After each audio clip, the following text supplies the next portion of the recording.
Hey guys, James here from Sandstorm Gaming, and today I wanted to talk to you a little bit about Battlefield 4 and Battlefield 3, because a lot of people have been saying how they're the same thing. Battlefield 4 is just a copied version of Battlefield 3, it's just reprinted, and it's not going to be worth the money. If you ask me, this is a load of bullshit.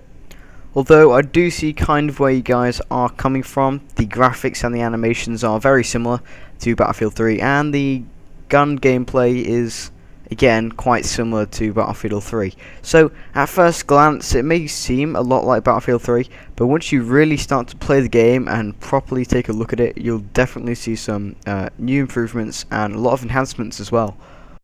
The first one I noticed while watching the multiplayer trailer was there are now 5 people in a squad. And at first this may not seem like the biggest of changes, but I'm telling you now, this is going to shake up the gameplay massively.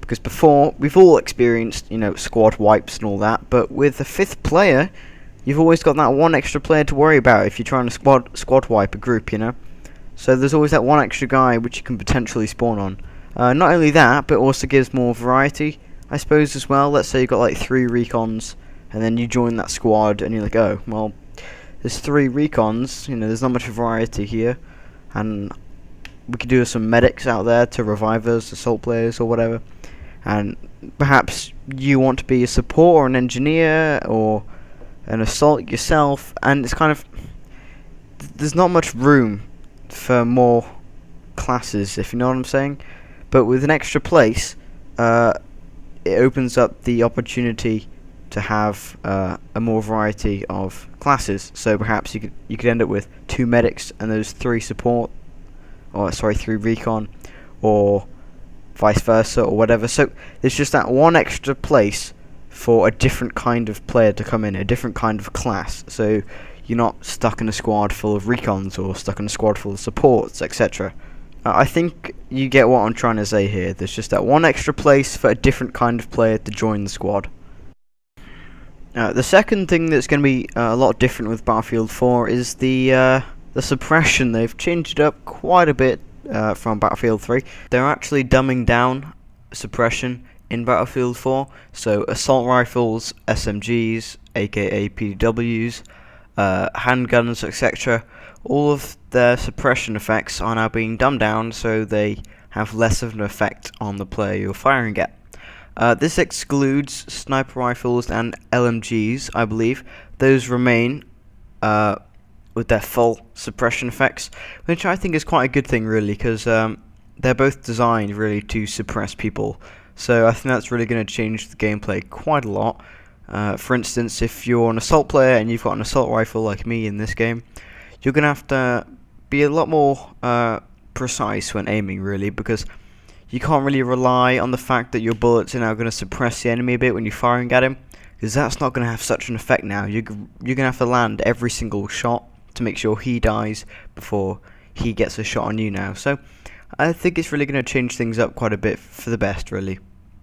Another thing with Battlefield 4 is that this is more of an immersion thing, really. It's not really the gameplay or Battlefield. It's Frostbite 3. One of the things that Frostbite 3 is now capable of is the new physics with the trees and the waves and all that, and how the wind is like synchronized with the movement of the trees and the waves. So this isn't going to change the gameplay much, but this is going to add a bigger effect of immersion, which I suppose could improve your gameplay. I suppose, if like you're more immersed in the game. I don't know. So basically, like, if there's a gush of wind, the trees will then sway sort of in the right direction, synchronized with ripples in the water and waves and all that, which I think is quite a cool effect, really. And we certainly didn't have that in Battlefield 3. We may have had swaying of trees and a bit of a ripple on the water, but we didn't have synchronized waves and synchronized tree movement. So this is going to add a lot more immersion in the game and make it look a lot more realistic, which is something Battlefield 4 is striving to do. On the topic of realism, another thing Battlefield 4 has done differently is, I'm sure you're used to when reloading in first-person shooters, that if you've got like half a mag left and you reload, the bullets in that mag carry on into the next magazine you put in. This way you don't lose any of your ammo. Realistically, however, when you throw away a mag with bullets in it, of course those bullets aren't going to magically appear into your stash again. So what Battlefield 4 has done, and what DICE has now implemented, is if you throw away a magazine with bullets still in it, you lose those bullets. They don't magically appear with the rest of your bullets, they're gone. So you're going to have to conserve your ammo a lot more now and be much more precise with those bullets that you're firing. I think it's about time that a first-person shooter has added this, especially Battlefield, as it's trying to be more realistic compared to its competitors, like Call of Duty, for instance. So I'm glad they're adding this in, but I know that this is going to be a pain in the backside, because we are all used to the bullets going into our magazine, and you see people furiously reloading after every single kill. It's reload, reload, reload. It's instinctive to reload all the time, pretty much. Always make sure you got a full magazine. We never like to go into a gunfight with half a mag. Nobody likes that in games, but I like how DICE has added this in. It really makes Battlefield stand out to some of the other first-person shooters. Tell me if you think this is a good thing or a bad thing. I think it's good. I think it's going to encourage better gameplay, better gunfights. Really, it's really going to make things interesting. If you ask me, it's going to give support players a bit more of a bigger role. Ammo is going to be a lot more important now, because I expect people throwing away quite a lot of their mags. Like if I were to have less than 10 bullets in a mag, I'd throw that away. And what I'm kind of hoping for is that DICE increases damage of bullets, because so far it takes about 10 bullets. If you get every single hit on, it takes about 10 bullets on average with most guns to get the kill, excluding snipers and a few others. So the thing is, it shouldn't take that many bullets. I think they should halve the amount of bullets it takes to kill someone. That way it's a lot easier for us to sort of reserve the ammo. Like, I don't want to use half my mag trying to kill a guy and then go, oh no, I shouldn't reload, because then I've wasted the other half of the mag. I should be able to kill a guy with a few shots. Done. Simple. So I really hope that the gun damage is a bit more like it is in hardcore. I think that'd be a lot better, and I think that'd complement the new magazine system. A good example of what I just said is here when I killed these few guys. I killed this assault guy here, reload 8 rounds in my pistol, kill that guy. That took about 6 rounds. Right there, that took 6 bullets to kill that recon. I think I may have missed one, so we'll say 5. 5 bullets with the M1911 is too much. As soon as there's only maximum 9 you can fit in the thing. So if you're having this new system where the bullets disappear when you reload, because you're trying to make it more realistic, the bullet damage has to be realistic as well, or the system's broken and it doesn't work. Simple as that. I shouldn't have to put so many bullets into a guy. And if I have to, if DICE wants to keep the damage system the same, then they're going to have to get rid of the new magazine system, because they won't work.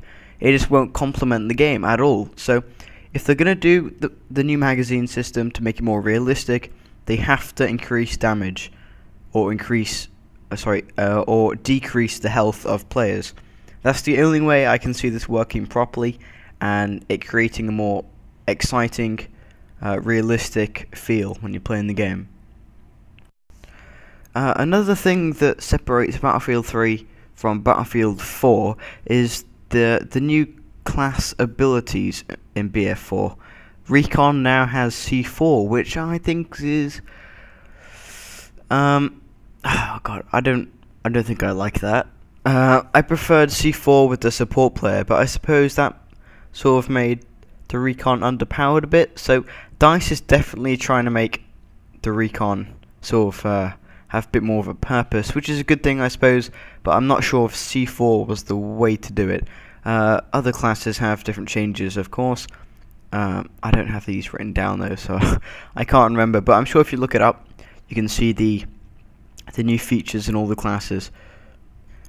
And of course, the most obvious, Commander Mode. This was in Battlefield 2, but they removed it and didn't put it into Battlefield 3, which may have been a good thing or a bad thing. Guess we'll find out when we start playing Battlefield 4 and we see this in action. But I'm kind of glad they added this in, because when I was playing Battlefield 3 in a lot of the 64-man servers, everyone sort of runs around like headless chickens, and it's not very organised. I'm kind of hoping Commander Mode is gonna sort of bring things back down to reality a bit and organise the players a bit more, so we're not just like headless chickens running about. So Commander Mode is it's a good thing, I think, and it's a big step really. It was a bit of a risk, if you ask me, for DICE to do, because if it doesn't work, it's gonna cause quite a lot of problems, I imagine, and it might be too overpowered. For example, bad versus good commander. How do commanders get chosen? Can you just become a commander? You're gonna have like half the people playing Battlefield suddenly wanting to be a commander. You're gonna have loads of kids on iPads fucking around with it, you know, really messing up the game. Is this really a necessary thing? I mean, it might be needed in a way, but is it a necessary risk? Because you're going to have some pretty shitty commanders out there, but you're also going to have some very good ones. So perhaps Commander Mode is something we're going to have to unlock. Perhaps you can only be a Commander Mode once you've reached a certain level, like Colonel 100 for instance. Although if you have to unlock Commander Mode, then the first few weeks of playing Battlefield 4 you're not going to have any commanders, because no one's unlocked it yet. So it causes quite a few problems, I suppose, but I'm sort of hoping that Commander Mode is something you unlock and you can't just choose, and I'm hoping that you unlock it with a certain rank. I suppose that's the best way of unlocking it. So perhaps you can become a commander once you reach Colonel, or Colonel 100 maybe. I think Colonel would be a better choice. That way we can see Commander Mode coming in earlier, because if you have to be rank 100 Colonel to unlock it, then it's going to be a while until you're actually going to see commanders on the battlefield, because no one's going to have unlocked it yet. Well, I've gone into detail on all the differences from Battlefield 3 to Battlefield 4. I hope you understand that it's not just a revamped version. There are so many changes. I don't even have time to go through all of them. That's only half, if not less than half. There are so many just finite things that separate BF4 to BF3. For example, the sounds have been greatly improved, from what I've heard at least, and I've listened to a few of the videos from E3. The sounds in Battlefield 4 are much better than BF3. BF3 was known for its amazing sound system, so I'm quite excited to plug my headphones in and take a listen to them and really get immersed. Like I said, I'm really excited for this game, and I hope you are too. Like and subscribe for more. I hope you enjoyed the video, and I'll see you guys next time.